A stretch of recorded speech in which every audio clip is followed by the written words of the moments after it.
ایک حرف کوئی بندہ کائنات کا ثابت نہیں کر سکتا. حضرت اس پر تو ہمارے اہل سنت کا اجماع ہے. آپ کہہ رہے ہیں کہ یہ ڈرامہ ہے، اجماع نہیں ہے. اہل بیت علیہ السلام اجزائے وجود رسالت ہیں.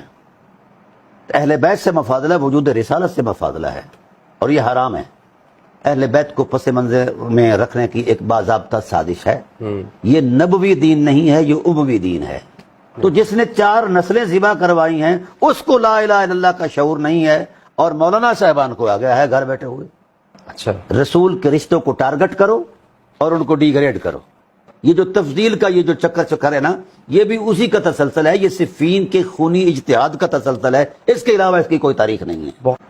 تو حال ہی میں ایک فتویٰ آیا اچھا، مفتی منیب الرحمان صاحب کی طرف سے کہ جو اہل البیت کے بارے میں اس انداز کا خیال رکھتا ہے یا یقین رکھتا ہے کہ یہ اہل بیت جو ہیں یہ سب سے افضل ہیں، تو وہ ضال ہیں، مضل ہیں، گمراہ ہیں، ان کی طریقت مردود ہے، ان کے پیچھے نماز نہیں، وہ خارج از اہل سنت ہیں. اچھا. تو جس وقت اس جبری تحکم کو میں نے فتوے کو دیکھا، اس کے بعد پھر میں نے اس کا مصدر علم تلاش کیا کہ ان کے فتوے کا جو مصدر علم ہے، ماخذ ہے، وہ کیا ہے. تو وہ مطلع القمرین تھی. بر صغیر کے ہمارے ایک مولانا ہیں، بہت بڑی شخصیت ہیں، مولانا احمد رضا خان بریلوی رحمۃ اللہ تعالی علیہ. جی. تو پھر میں نے اس کو پڑھا باقاعدہ، 15 مرتبہ پڑھا. پھر اس مسئلے کے اس نوعیت کے اعتبار سے میں نے امہات الکتب میں برگردانی کی. پھر پچھلی صدیوں تک جا پہنچا. تو ایک تحقیق کے طالب علم ہونے کی حیثیت سے میں نے جان لیا کہ اگر مفتی صاحب قبلہ منیب الرحمان صاحب کے موقف کی قوت میں اگر یہ کتاب بطور دلیل پیش کی جا رہی ہے، اور مسئلہ تفضیل شیخین کا اگر مبلغ علم اتنا ہی ہے، اس کے علاوہ اور کچھ نہیں. اچھا، تفضیل شیخین سے مطلب کیا ہے؟ کیا؟ ہاں، تفضیل شیخین سے مطلب یہ ہے کہ ہمارے اہل سنت کے ہاں ایک مسلمہ مذہب ہے. ہماری مذہبی قدروں میں سے ایک قدر ہے کہ ہم شیخین جو ہیں حضرت سیدنا ابوبکر صدیق رضی اللہ عنہ، حضرت فاروق اعظم رضی اللہ عنہ کو سب سے افضل مانتے ہیں. اچھا. ہاں جی، ایون کہ اہل بیت اطہار علیہ السلام سے بھی افضل مانتے ہیں. ہمیں یہ ضابطے کے طور پر سکھایا گیا کہ تفضیل شیخین، مسار الخفین اور حب ختنین یہ مذہب اہل سنت کی شناخت ہے. یعنی جو شخص یہ عقیدہ رکھے گا وہ سنی ہے، دوسرا سنی نہیں. اور جو شخص یہ عقیدہ نہیں رکھے گا وہ سنی نہیں ہوگا. اچھا اچھا، صحیح. تو جس وقت میں نے مطلع القمرین میں پیش کردہ دلائل کا جائزہ لیا اور اس کی وثاقت کا تجزیہ کیا، دیکھا، تو مجھے بڑا سا عجیب لگا. مفتی صاحب حیرت اس بات پر ہے کہ 23 سالہ حیات عصمت نبوت جو ہے، اس کے اندر بھی ایک حرف، یعنی بولنا تو دور کی بات ہے، اتفاق سے سرزد بھی نہیں ہوا کوئی ثابت کر سکتا کہ آپ نے دونوں حقیقتوں کو سامنے رکھا ہو، ثقلین کو یعنی اہل بیت کو اور شیخین کو، اور پھر اس پر مفاضلہ کیا ہو. تو جب قدرت خاموش، نبوت خاموش، اب تیسرا اعتبار آتا ہے اصحاب رسول علیہم الرضوان کا. تو میں نے وہ تاریخ پڑھی، وہ ان کی تفسیری مدرکات پڑھے، اور حیرت اس بات پر ہے کسی بھی صحابی نے کسی بھی آیت کو سامنے رکھ کر کسی تصور میں استدلال بھی نہیں کیا. پھر تابعین کا دور آیا، انہوں نے بھی نہیں کیا. اتباع تابعین کا دور آیا، انہوں نے بھی یہ چھیڑ چھاڑ نہیں کی. یہ 6 صدی ہجری میں ایک مفسر آئے ہیں ہمارے امام راضی علیہ رحمہ، انہوں نے جوڑ توڑ کر کے یہ مفاضلہ کر ڈالا ہے، اور وہی سے یہ مذہب بن گیا ہے. اور جو روایات آئی ہیں اس میں، وہ اعلی حضرت علیہ رحمہ نے 18 روایات بیان کی ہیں.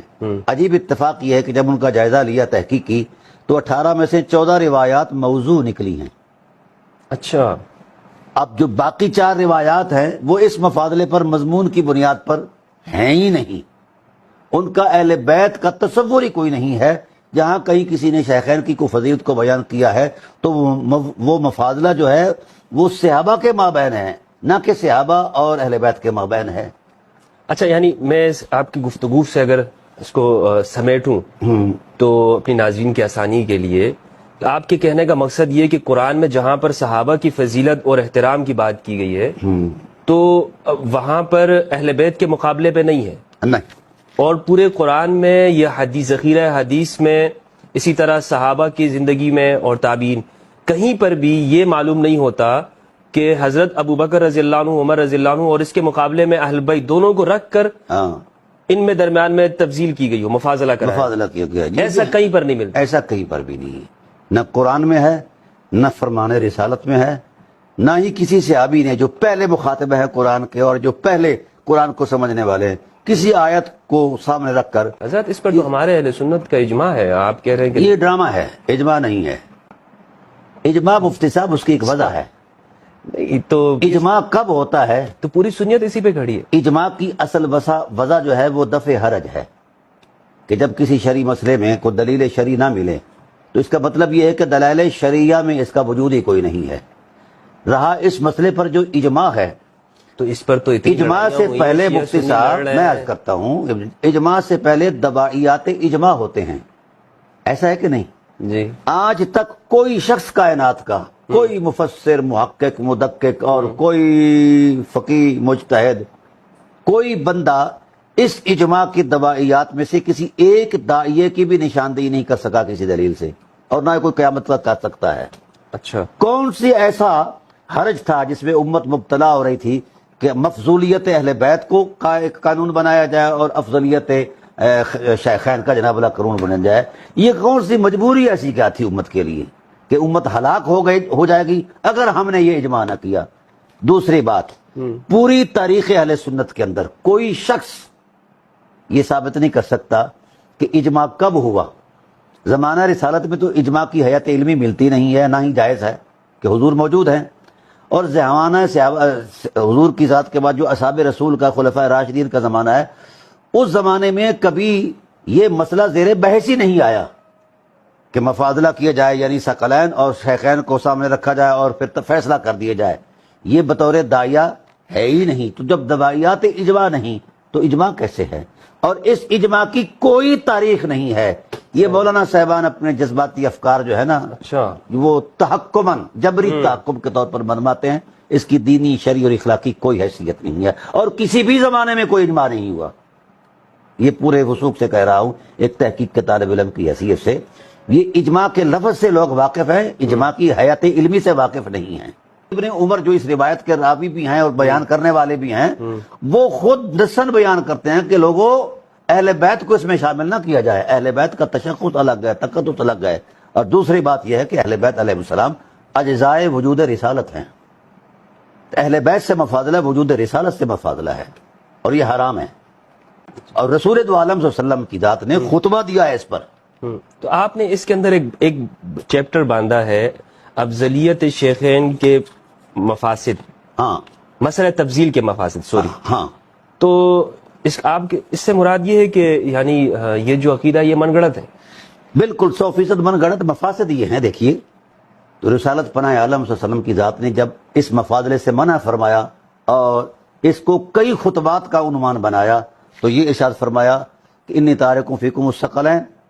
یہ ارشاد بڑی معروف حدیث ہے اور یہ متواتر حدیث ہے، ما ان تمسکتم لن تضلوا بعد شیئا. پھر فرمایا فلا تقدموہما فتہلکوا.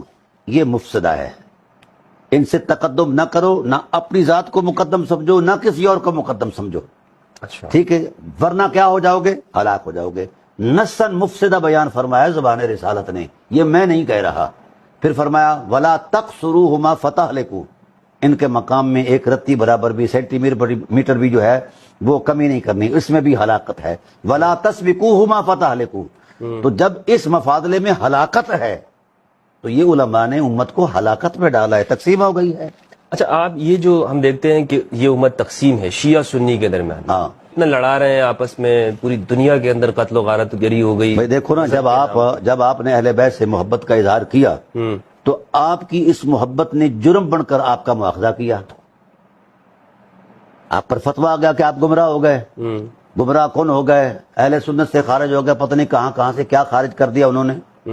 تو یہ اگر خارج کرنا ہے تو اس پر دلیل تو دو. دلیل کوئی نہیں دیتے. ٹھیک ہے، یہ جو مذہب بنایا گیا نا تفضیل کا، دراصل اس کی بیس جو ہے یہ سیاست ہے. اچھا، ہاں، اس کا دین سے کوئی تعلق نہیں ہے. یہ سیاسی تصورات ہیں اور اس میں انہوں نے مذہب گھسیڑا ہے. یہ شیعہ کے مخالف میں آ جائے